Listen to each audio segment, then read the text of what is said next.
today we're joined by a NFT pioneer who rose from his background in comic books and arts. I'll leave most of the introducing to do to himself, but today we're joined by Gareb Shamus. Gareb, how are you today?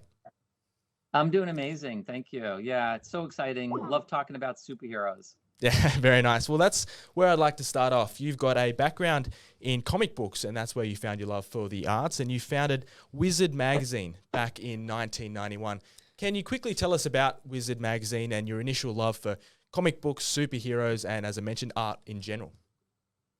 Yeah, so I grew up collecting comic books. I have three brothers, and it became such a big family hobby that my mom opened up a comic book store. So when I was a kid, it was like literally having a candy store in the family. And then when I graduated, though, college, there was nothing out there to tell me what was going on in the space. So I started a newsletter about comics, and people loved it so much, I turned it into a magazine called Wizard.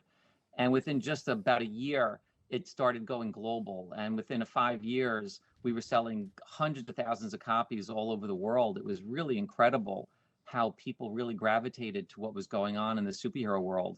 And being a geek and a nerd back in those days was not fun, believe me. Yeah, and you're still running that magazine today, correct? No, the print magazine's been out for a while. But what happened was by the mid 90s, it became so popular that we wanted to throw a party. And we called it Comic-Con. And when we threw this party, literally 20,000 people showed up. And it was this really magical moment where all these disenfranchised people, all the geeks and the nerds got together, and we were just really having fun. And that really galvanized the whole movement, towards superheroes. It was really people seeing each other in person that really made us all kind of get together and really form this bond that really has now set the world on fire over the last 25 years. Yeah, and Comic-Con was arguably one of your greatest achievements, but you've moved into, I suppose, a newer space, and you've moved into cryptocurrency, NFTs, and the metaverse, and that whole thing in general. Tell us, what was the first thing that caught your attention about the space, what drew you to it, and why you're loving it so much and involved in it right now? Well, every aspect of me getting involved in the superhero world was to take the medium that we used and make it appropriate. So with the magazine, it was being able to deliver this information to people that they would never normally have access to. And then the live events was to bring people in person to the things that they would never get a chance to meet. And then we went online and social, and they got to interact with people and now with Web3, it creates this whole sense of ownership and this idea that giving people, whether it's the creative, the talent, the fans, a real true ability to be involved in the future of those franchises. It's really incredible. So that's why I started a company called Hero Maker.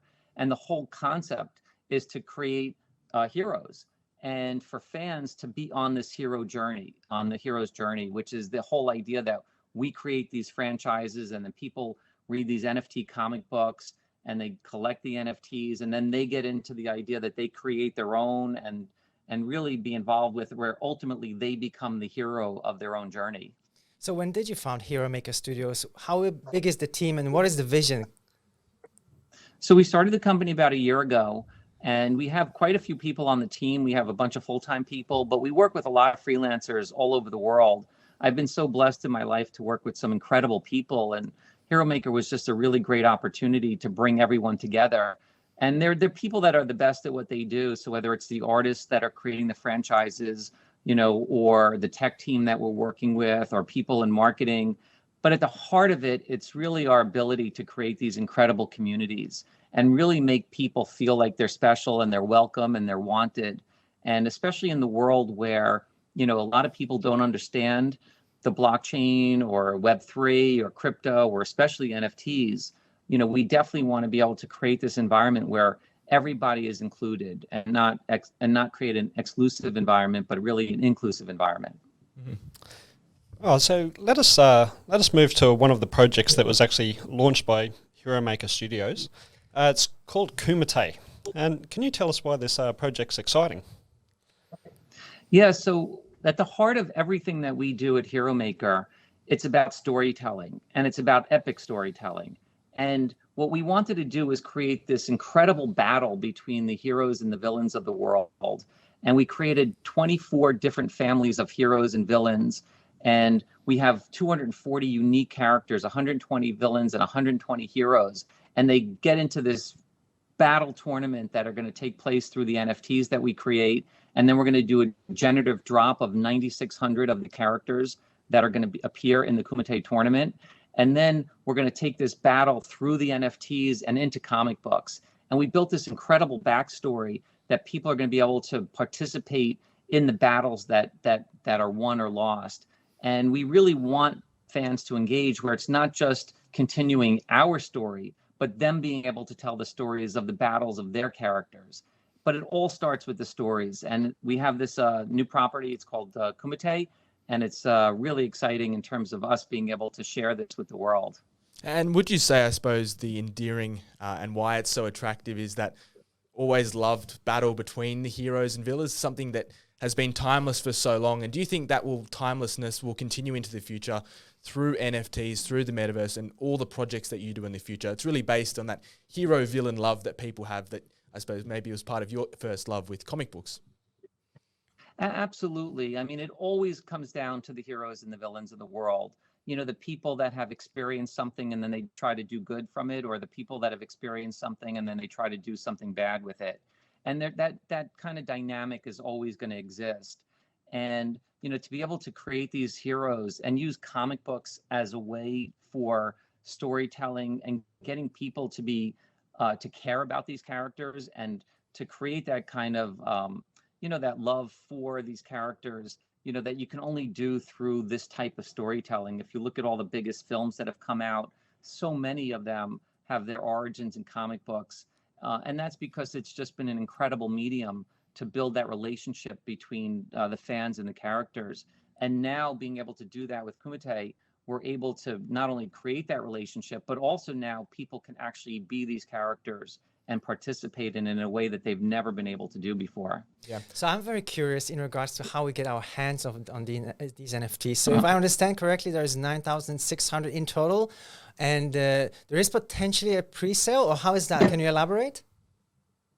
Yeah, so in about a month from now, we're working on doing our pre-sale and the drop. And yeah, we're really excited. Every day we're launching new content on social media, especially Twitter and Discord. And we're hosting a lot of spaces. And what we're doing is we're debuting all the heads of the families. So the heads of the angels, or the demons, or the warlocks, or the superheroes, or the supervillains, or the witches, or the wizards. So every day we're launching new family heroes, the family leaders, and that's going to lead up to the drop that we're doing in about a month from now. So stay tuned for that, and we're going to make it very, you know, we're going to make it very we're going to create a lot of publicity around how people are going to be able to participate in that. Yeah, and just one final question from myself. It's been great spending time with you today, Gareb. What do you see, I suppose, as the future of both NFTs, the metaverse, and the gaming community really falling in love with, as you mentioned, this community-driven idea behind NFTs? Do you see this as the future for the entire industry, for yourself? And where do you see Kumite and your own Hero Maker Industries in the future? What is the future vision that you have for the project and the industry? Yeah, there's no question that the future is absolutely storytelling. And, you know, you want to be able to engage people. They have to feel like they're part of the story. And then not only is it the storytelling, but also being a part of the story. And I believe gaming is actually the biggest way that people are going to be able to participate in the metaverse and in these franchises and in these characters. So everything about what we're doing with Kumite is working backwards. So we know that gaming and being, and not just having an association with these characters, but being these characters in the metaverse and in these gaming platforms is the way to go. So working backwards, that's what we're doing. But it all starts with having a great story. And that's going to be, I think, the next biggest kind of revolution in the NFT space is people starting to share the stories of these characters, because it's the only way to get more and more people engaged. Yeah. Gareb Shamus, thank you very much for spending time with us today. It's been a pleasure. Thank you so much for having me. Thank you. Thank you. Bye.